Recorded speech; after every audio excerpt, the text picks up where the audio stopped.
Bonjour mes très chers internautes des 0001 Monde News TV. Bienvenue dans votre émission. À votre avis, alors à présenter Nangamoko Joël Ngando jeune provédique qui te zana masolo na bino habite ki ngai bo bino ba patron.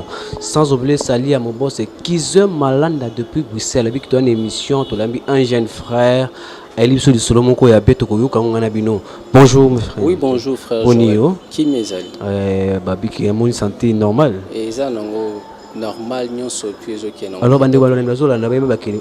Elo ni message no ili biso pe komo na openani. Oui. D'abord na bandi na kopesa bande kunanga nyonso mbote. Oui. O bazolanda biso. Komo nanga Dalvin Mbouyi. Dalvin Mbouyi. Naza Dalvin Mbouyi, naza manager de profession, na travaille en collaboration na ba artistes et musiciens ebele na mboka na biso et puis aussi au-delà ya ba frontières na biso. Bravo. Comme bato nyonso bayebi yango, naza plaignant ya Sieur Innocent Balume alias Inosbi na faire contrefaçon ya projet Yopé. Et donc c'est un dossier où ils ont daté depuis 2019. Vraiment? Oui, depuis décembre 2019. C'est-à-dire quelques jours après. Pardon, monsieur Devant. Depuis que Bandi a contacté, ça fait déjà combien d'années que vous avez encore bossé? On est en contact depuis 2017. Depuis 2017? Depuis 2017. Oui. Oui. Parce que nous sommes une catégorie à manager un peu polyvalent, c'est-à-dire Naza beaucoup plus attaché à l'artiste et Moroté. Je travaille avec plusieurs artistes, cela dépend, il y a projet, donc nous travaillons par contrat et puis dans une durée déterminée. Oui. C'est un peu comme ça que fonctionne. Alors que est-ce qu'il y a un problème entre toi et Innocent ou bien comment? Bien sûr, parce que tout le monde va bien. Il était arrêté. Moi, je suis innocent, bien voté. Oui, il était arrêté. Bakanga qui a vu des recherches et Tambola qui n'a réseaux sociaux, il a été arrêté par avis des recherches na parquet na biso et à grande instance à Matete. Le dossier pendant 2017, c'est ça? Non, le dossier date depuis 2019. Alors, si le lot 2021, il est connu à péché que non, le lot qui non innocent à Sali Boissel, pourquoi? Bon, je ne voulais pas faire des sorties médiatiques parce que mon justice face à la Moussala nae. Oui. Naza na posa beste. Naza na posa pe baye bangate, baye belongi nangate. Je suis un héros dans l'ombre. Je suis un jeune, on a travaillé durement pour notre profit, ton intérêt, il y a un héros phare. Pour le dire, biso ba manager, nous ne sommes pas des artistes pour tout face tout ça la sokinini. Biso mingi eza maïe ba qualité tout ça nango, nous les mettons à la portée na bango et puis ils sont propulsés tout. Donc parce que les artistes belé ba comme qui ba créer le comprendre koluka ba vie, koluka ba boni, ça yango te bossa le comment? Bien sûr que Babilo Kouanezozala, c'est un phénomène d'abord qu'on doit chercher à combattre parce que plusieurs artistes aujourd'hui ne veulent plus faire de l'argent. Oui. Donc, Nabambo comme en Afrique, au Nigeria, en Afrique du Sud, il suffit tube Nayomo Beta et puis tu comptes des millions de dollars dans ton compte et consorts. Mais ce n'est pas des cas. Toujours qu'il y a de baise en baise. Oui. C'est-à-dire que les artistes préfèrent créer de baies inutiles que de gagner de l'argent. Or, moi je ne suis pas dans ça. Étant manager, je ne suis pas dans ça. Moi je travaille avec l'artiste par contrat, un contrat d'argent. C'est-à-dire un contrat autour de la mbong, autour de la pembong. C'est comme ça que nous travaillons. Ce qui n'a pas contrat, c'est un deal, c'est un contrat. Quand je parle de contrefaçon, il y a projet Yopé. C'est-à-dire, ils ont impliqué projet Wana Yopé. Donc, j'ai dit Nabiche Zalaki Wana par contrat. Et puis, entre autres, Otobengi, avant lancement, il y a tourné Yopé, concert public Yopé, cadeau Noël. Oyo Isalemaki na Masina. Na district na biso Changu c'est mon œuvre à moi. C'est mon œuvre à moi, par dit l'autre aux Alaki Nangonaye, et qu'il n'est pas aussi les seuls à être impliqués. Plainte des AP contre son frère manager, Prince Sierre Prince Baloumé. Et Bangonio surtout basé impliqué. C'est un peu par ça. Donc pendant que nous avions un deal par contrat, na s'investir na kati ya deal wana, na engagé ba énergie nanga, na engagé ba temps nanga et puis ba finance nécessaire pour na concrétiser yango. J'étais surpris que dans mon ba spot publicitaire il y a œuvre nanga et les na chaîne Univers Groupe Télévision. J'étais surpris. C'est autorisation na yo. Sans que ba associé nga, sans que ba consulter nga. J'étais surpris. Quand j'ai dit ça, j'étais surpris, j'étais étonné. D'ailleurs, Nandima qui était que Inon Sakoka qui ko salelo kwa bongo son frère manager parce que étant en justice, nous avons toutes les preuves. Comment est-ce que nako se rendre en justice sans nazalana ba preuve? J'ai toutes les preuves. Le dossier est en instruction. D'ailleurs, pour la confrontation, les gens étaient là. Les gens étaient là, public Bazala Kiwana, et puis ceux qui étaient là présents sur place ont compris de quoi il s'agissait. Donc, ce n'est pas pour rien à Awa. Et d'ailleurs, je tenais longtemps à ne pas faire des sorties médiatiques, des déclarations médiatiques. Je n'ai qu'observer la situation, espérant bien que le dossier est en instruction de la justice. Mais seulement parce qu'il y a certains médias et puis certains internautes aussi où bazo qualifié. Donc d'un côté bazo qualifié arrestation on a topé plainte d'une fausse plainte. Donc bazo traité d'un agent yaye monsieur Baloumé s'associer tout ça la baisse et le moko ya bongo pour au profit na je tiens d'ailleurs je suis là pour tenir à éclaircir à tout le monde, tous les internautes, qu'il ne s'agit pas d'une fausse plainte.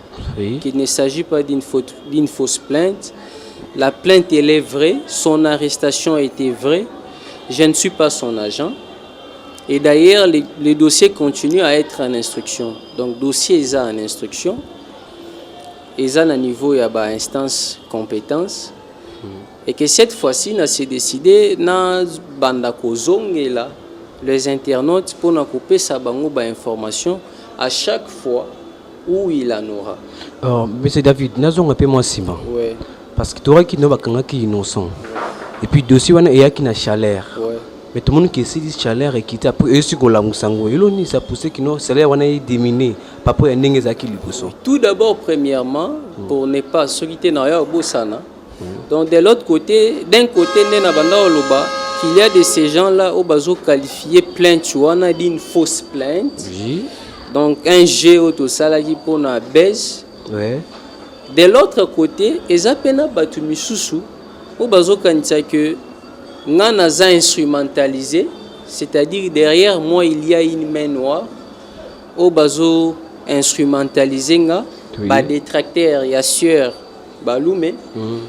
On a tout ça le logo moro déjà connu na carrière na et consort. J'ai dit, je tiens aussi à éclaircir à tout le monde que ça bongoté. Moi je suis un jeune. Je suis un jeune où azo bossé durement. Oui. Cherchant quoi m'organiser, quoi nourrir ma famille et consorts. Donc je ne peux pas m'engager à kobundisa muta mokili. D'ailleurs, les gens se posent la question. Il y a certaines personnes qui me disent mais Dalvin, c'est comment, c'est ton frère et consort, pourquoi pas ne pas laisser tomber? Dossier Oyo, ezali kamoko laisser tomber. Pourquoi? Parce que pardon depuis que bozu temps il y a conseil national le qui temps kutana il nous a approché papa ndenge basali j'ai aboyé na Univers TV. oui bien avant dossier et comme la justice et qui la justice, j'ai eu à recourir na batu ba master na biso mususu o ba bengi ba mi intermédiaire et aussi ba vie na biso ba vie intermédiaire o bazana moi mot à dire pourquoi pour que la situation soit traitée à l'amiable. Mais seulement j'ai constaté qu'il y avait quelque chose de mauvaise foi. Donc quoi? Donc on a senti que ça ezala kinko ndena s'est décidé na ouvrir plainte wana na justice étant donné que ba preuve nyonso ezala ki. Mais première appellation innocent zalaki wana. Alors le deuxième azalaki tout le monde après c'est Kalume azalaki. Et l'on c'est pas ça qui non que depuis qu'il prend ça y est na avocat na yé dossier pe lali. C'était qui bokane ke ba pe so moi checker pour kata dossier ou comment? Non, eloko moko te etikala au salema. Avant d'aller en justice, je menais des démarches pour que l'affaire soit traitée à l'amiable. Il n'y avait pas de résultats. Il paraît que tu vas simanayo. Non, Yangona s'est décidé qu'il n'y a qu'une justice. Et puis, le dossier est en instruction de la justice. Personne n'a simananga. Non, tu as dit non, musicien, innocent, tu as quoi pour tirer force parce qu'il faut bien ça. Non. Moutoumoroté. Ah bon? Moutoumoroté. Naza juste un jeune. Oui. Oyo. Nazo Bunda, je bosse dur dans l'ombre. Naza héros dans l'ombre. Oui. C'est-à-dire, bango baza ba personnalité phare, o babimaka na batu, mokili mobimbe bibango. Mais moi, nous faisons un travail, nous jouons un rôle important dans l'ombre. Oui. Vous comprenez? C'est-à-dire, Nabundaka, je bosse dur. À la recherche paye que non les lolobi nzamba sunganga na s'organiser na zoapé loko ya kosunge la famille nanga et consort na koko s'adonner na babilo ko mo boete il na en contact na ba détracteur na été donc ça pensa bongo. Est-ce que ça a un intérêt moko zo landela ou bien zo combattre le moko na quelqu'un qui na katswana? Oui. Si nous en sommes là na dossier oyo eza lisusu penza te ke naza na posa intérêt moko boye na kati du genre na se retrouver kaka financièrement solide. Non. Mais c'est d'abord parce que c'est un phénomène oyo ezo s'instaurer na kati environnement musical. Et non seulement dans l'environnement musical, mais aussi dans la société congolaise. C'est-à-dire il y a de ces gens-là oyo bazo user na ba œuvre ya baninga, c'est-à-dire aux gens pour ça au profiter na œuvre baninga ya muninga ya mutoki ya muninga yo profiter nango pendant que yekolo œuvre atikala ko profiter na loro moroté. C'est vraiment ça ce qui se passe. Et puis moi je me suis donné ce courage là, cet engagement là, il y a ko lutter contre ces phénomènes là. Il y a anti-valeur où ils ont pour ça s'instaurer, topé où s'instaurer déjà dans l'environnement musical. Luto nazo sala, c'est pour tous les jeunes managers.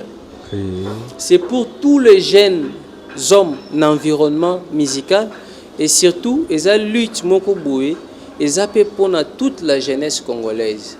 C'est-à-dire toyeba ko salela œuvre ya muninga, c'est-à-dire mukolo œuvre il faut profiter na œuvre na yo pe na part na yo on se retrouver na œuvre wana, c'est-à-dire on s'associe ndenge balobaka ensemble nous irons plus loin, c'est-à-dire moi je bosse dans l'ombre, toi tu t'affiches et c'est un peu comme ça nazo tia maele nanga.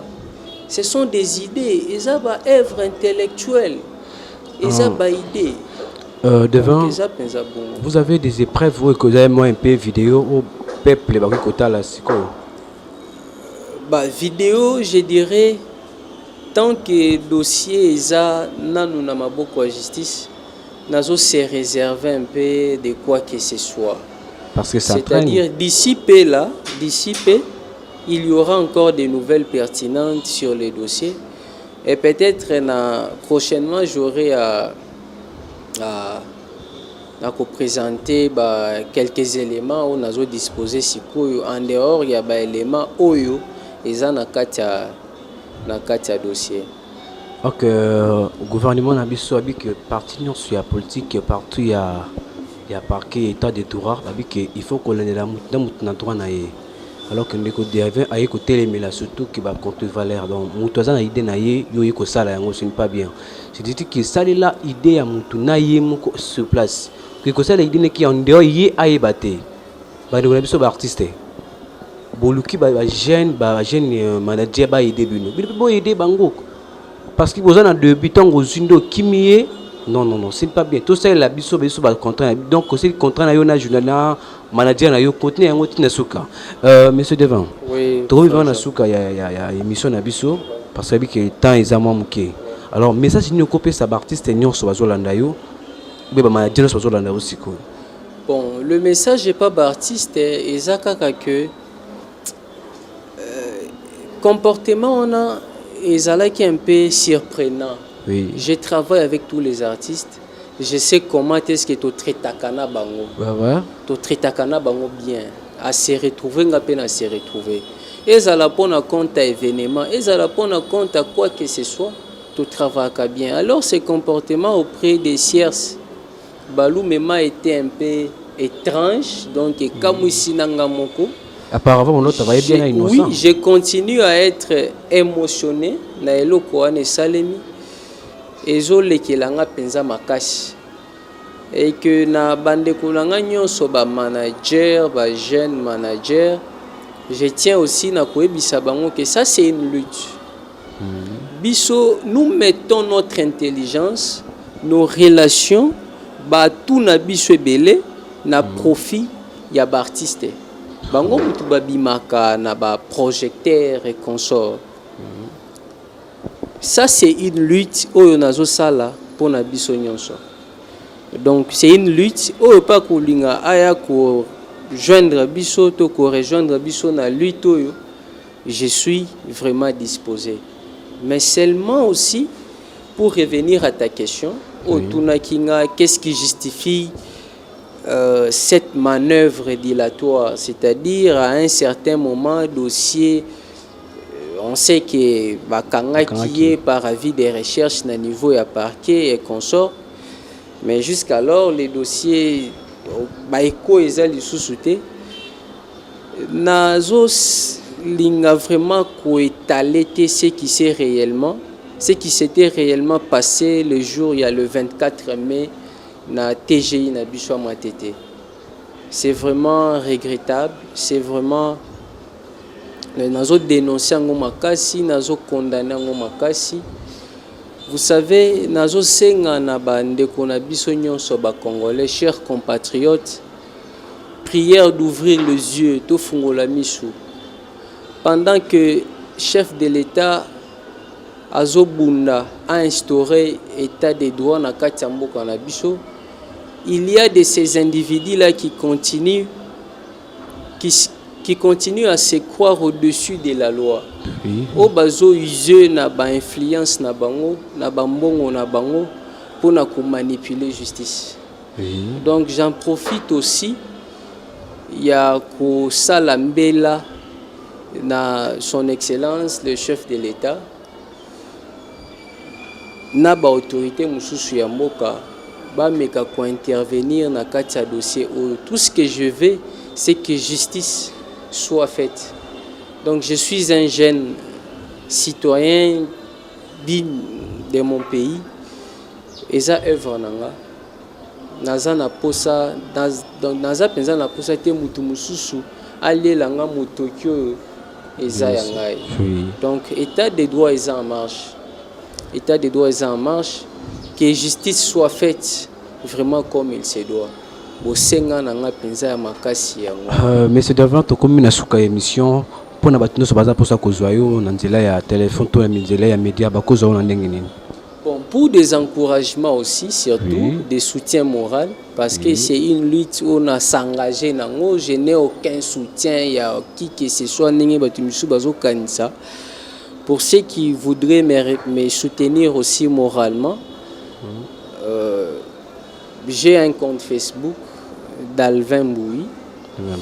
J'ai aussi un numéro WhatsApp, un numéro de téléphone où n'habitez ceux qui ont affiché, ceux qui n'ont nini. Mais mingi, vous pourrez me rejoindre par l'adresse WhatsApp et puis plutôt l'adresse Facebook d'Alvin Boui, tout simplement. Il y a page et puis il y a compte. Et le WhatsApp, c'est le plus 243 82 50 27 012. Oui. Ok, merci mes très chers internautes. Tout comme bon on a souka émission na bisa oublié copier ça merci na mon boss Kizo Malanda depuis Bruxelles qui m'a simbi chaîne 0001 Monde News TV. Merci l'équipe technique na moni bon na ma caméra elike na biki moto a simbi lisu ya caméra. Ah ngana bituko na bongo mbala sima. Merci et ciao.